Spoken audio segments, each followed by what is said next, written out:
Welcome to the Explainer. Look, if you're a network engineer or cybersecurity pro and you feel entirely at home maneuvering through a classic IPv4 environment, but you're starting to realize IP6 is a completely different beast, well, you are in the exact right place today. We're focusing squarely on part 4 of a really comprehensive 10-part tutorial called IPv6 Security, Vulnerabilities, Misconfigurations, and Mitigations. This is brought to us by Virtualization Options LLC, which is a Colorado-based technology research and advisory group. Today, we're looking exclusively at Chapter 4, Transition Mechanism Vulnerabilities.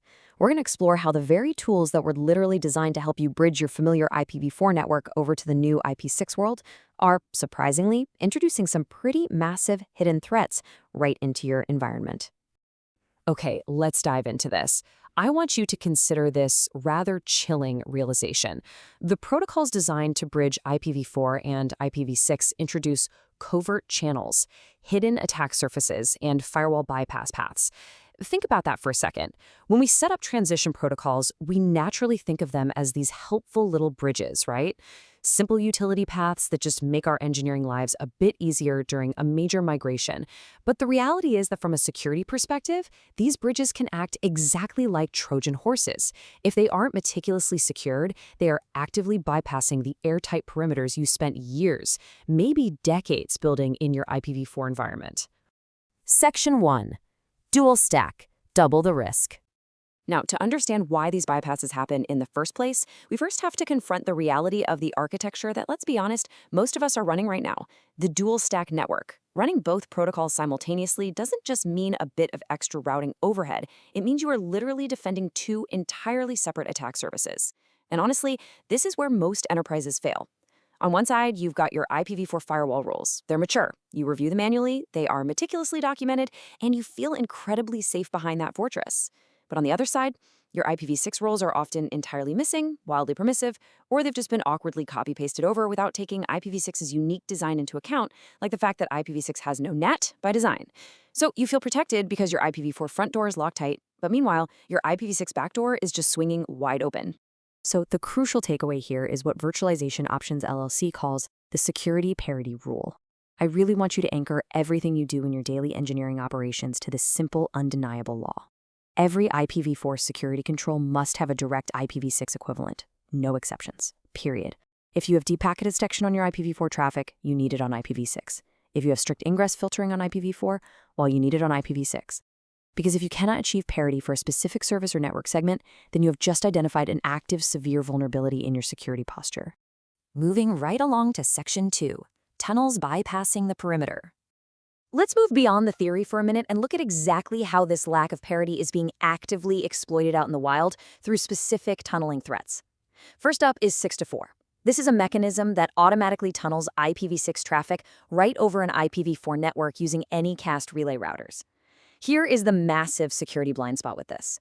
To your traditional legacy IPv4 firewall, this traffic just looks like standard IPv4 protocol 41. So the firewall inspects the IPv4 header, says, oh, protocol 41 looks fine, and potentially lets it pass right through. But what's hiding inside that packet is a complete, totally uninspected IPv6 payload. 6-to-4 basically creates a backdoor by completely bypassing your dedicated IPv6 perimeter controls.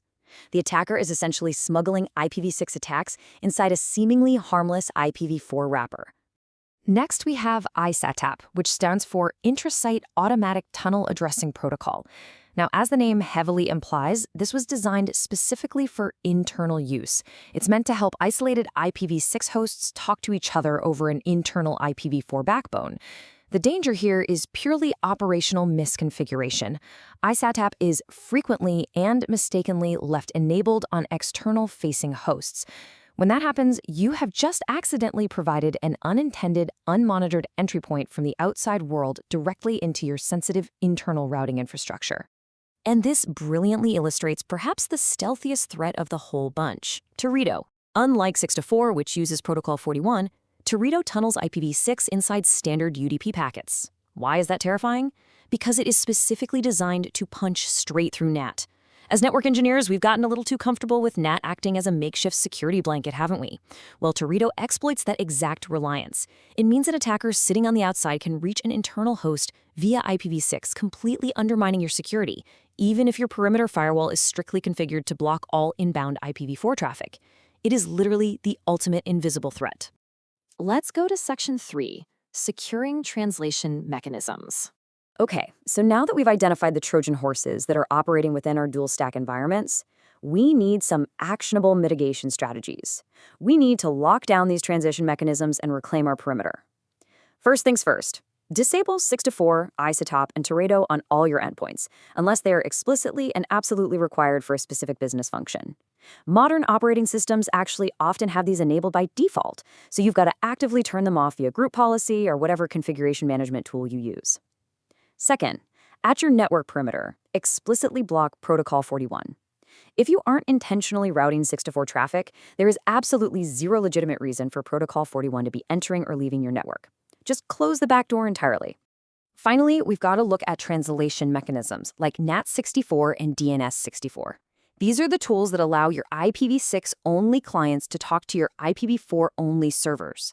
To secure these tools and make sure they don't introduce a whole new set of operational blind spots, you have to follow some strict deployment rules.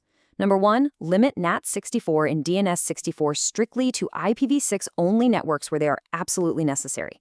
Number 2, do not treat this like legacy NAT44. Don't use it as a crutch to try and obscure your network topology, because remember, IPv6 is actually designed for end-to-end transparency. And third, and honestly most importantly for your incident response team, you must maintain perfectly accurate logging of both the pre-translation and post-translation IP addresses for all your flows. Because think about it, if an attack happens through a translator and you only captured the translated IP, your forensic trail just went completely cold. Which brings us to the absolute most important question of this entire explainer. Are your transition mechanisms secretly bypassing your firewall right now?